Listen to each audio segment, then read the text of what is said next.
Assalamualaikum warahmatullahi wabarakatuh. Halo guys, welcome back to my channel. Para pendengar yang budiman, dimanapun kalian berada, kita ucapkan terima kasih banyak kepada teman-teman yang sudah mau mampir ke channel ini. Semoga teman-teman bisa betah.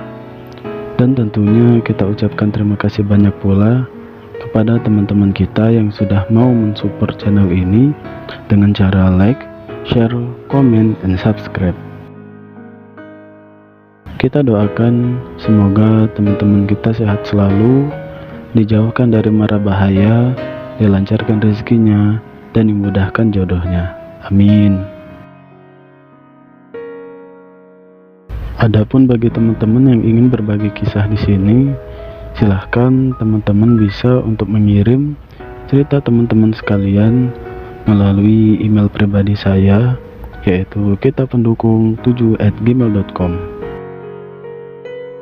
Melalui email tersebut, teman-teman bisa untuk menyampaikan kisah teman-teman sekalian, dan insya Allah akan kita coba untuk sampaikan di sini. Dan semoga melalui cerita-cerita kita, melalui kisah-kisah kita yang kita sampaikan di sini, kita sama-sama mengambil nilai positif yang ada di dalam ceritanya, dan semoga juga kita sama-sama belajar agar tidak mengulangi kesalahan yang sama yang terjadi di masa lalu melalui pelajaran yang ada di dalam kisah kita. Dan tentu kita akan berusaha untuk menjaga keprivasian teman-teman. Berhubung saat ini kita sudah berada di part 13, bagi teman-teman yang belum menyaksikan kisah kita dari part 1 sampai dengan part 12, alangkah lebih baiknya untuk menyaksikan terlebih dahulu, dan link videonya ada di deskripsi di video ini. Check it out. Dan oke guys, inilah dia ceritaku di part 13.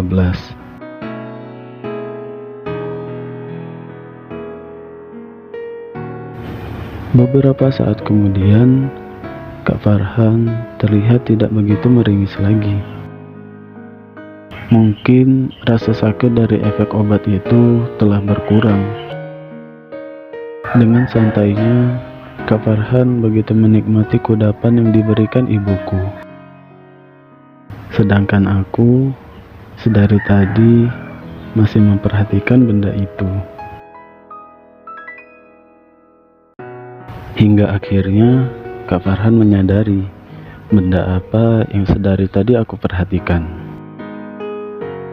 Lantas Kak Farhan membenarkan posisi celananya agar benda tersebut tidak terlihat olehku dan tersenyum kepadaku. Sepertinya Kak Farhan merasa malu karena aku telah melihat bentuk pusaka miliknya. Begitu juga dengan aku, di mana kala itu aku memperhatikan pusaka miliknya, dan semestinya hal itu tidak pantas aku lakukan.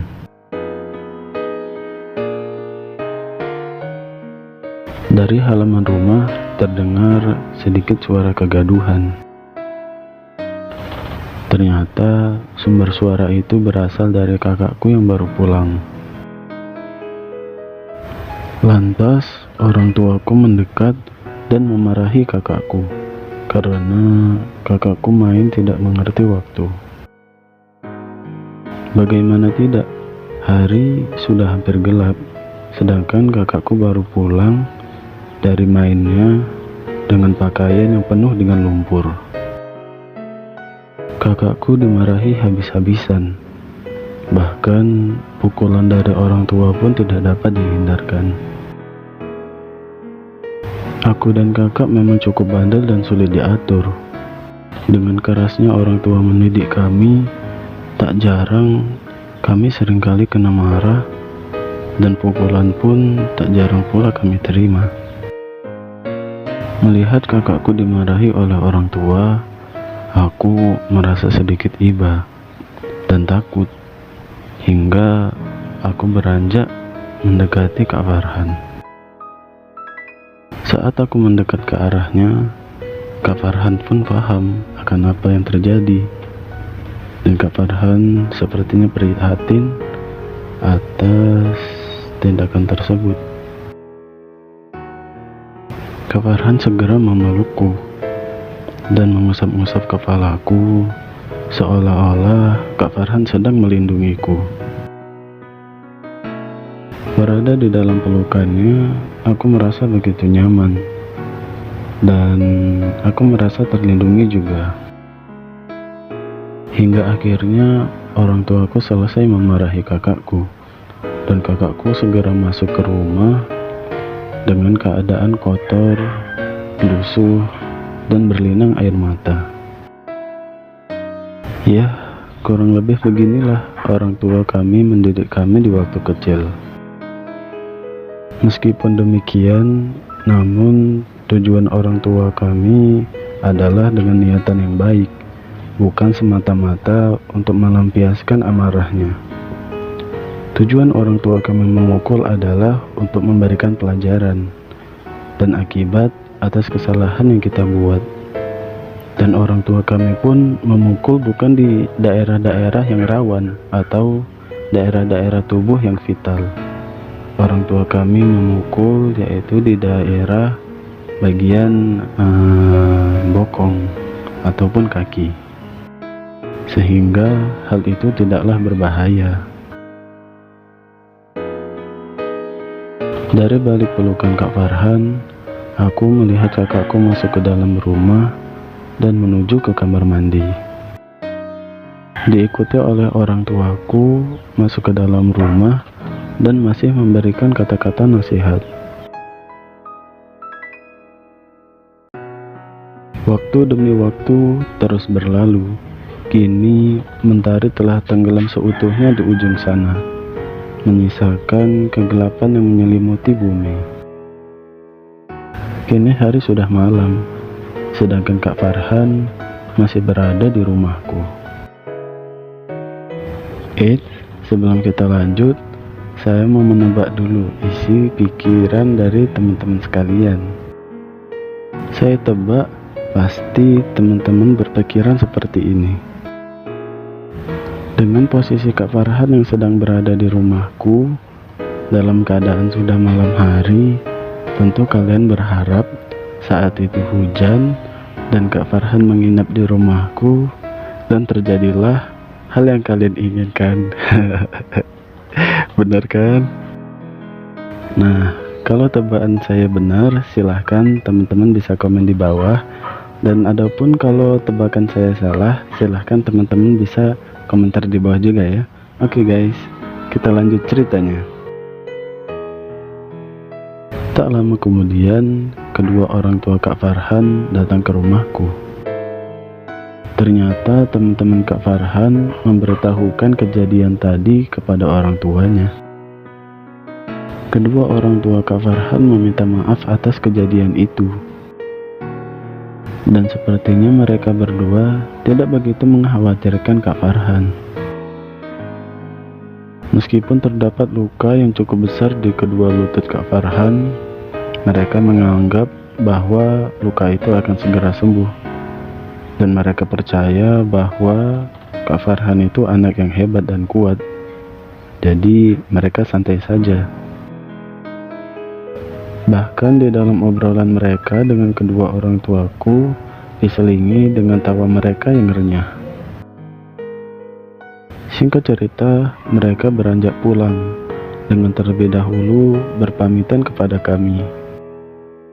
Ya udah, kalau begitu kita pamit pulang duluan ya Pak.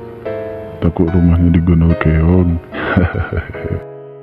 Kata bapaknya Kak Farhan berpamitan dengan bapakku. Iya Pak, iya Bu, kita izin duluan ya. Lagi pula ini udah malam, gak enak kita malam-malam namu. Kata ibunya Kak Farhan ikut berpamitan. Halah, kayak apa aja lu. Santai aja lah, lagian kita juga saudara. Kata bapakku menanggapi mereka. Iya, kayak apa aja lo, santai aja lah. Ya udah, kalau memang benar-benar mau pulang, ya udah hati-hati di jalan ya. Semoga Kak Farhannya cepat sembuh, kata ibuku kepada mereka. Kemudian kami bersalaman satu sama lain, diawali dengan kedua orang tua kami, dan akhirnya kami juga bersalaman hingga tiba aku bersalaman dengan Kak Farhan. Saat bersalaman dengan Kak Farhan, aku memegang tangannya yang sedikit kasar dan terlihat beberapa goresan luka terdapat di tangannya pula. Setelah mencium tangan Kak Farhan berkata kepadaku, "Dek Bima, kakak minta maaf ya," kata Kak Farhan sambil tersenyum dan mengelus-ngelus kepalaku. Kemudian mereka beranjak pulang secara beriringan dari rumahku.